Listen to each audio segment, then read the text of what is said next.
सुरुमा गाडी कुदाउँदा ह्यान्ड ब्रेकको काम खासै थाहा थिएन नि त। स्पिड कुदाएर ह्यान्ड ब्रेक हानेको धन्न त्यसको ह्यान्ड ब्रेक नलाग्ने थियो अन्त मात्र उड्थ्यो। पुरानो टोयोटाको 2 लटको गाडी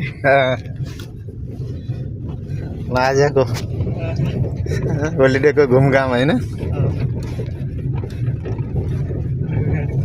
यताबाट छ रोड होइन सिधै सिधै सिधै यो बाजुमा गाडीमा रम्बल गाडी चाहिँ आज ड्राइभ गर्दै हाम्रो उमेश बाबुले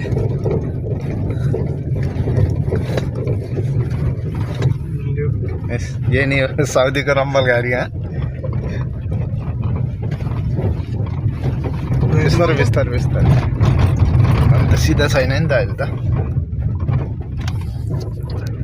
यहाँ चाहिँ 4 फ्याक्टा हो क्या कसैले ल्याएर कता सत्र हाल्छ अलासम्म हामीले नि यसरी फ्याँकेको थियौँ। त्यही त सोरिङ काटेको मुर्गा कहाँ फ्याँक्ने त अनि यस्तै ठाउँ खोजेर साउदीको ड्राइभिङ फर्स्ट टाइम होइन। आज फर्स्ट टाइम ड्राइभिङ राम्रो गर्दैछन् अटो गाडी।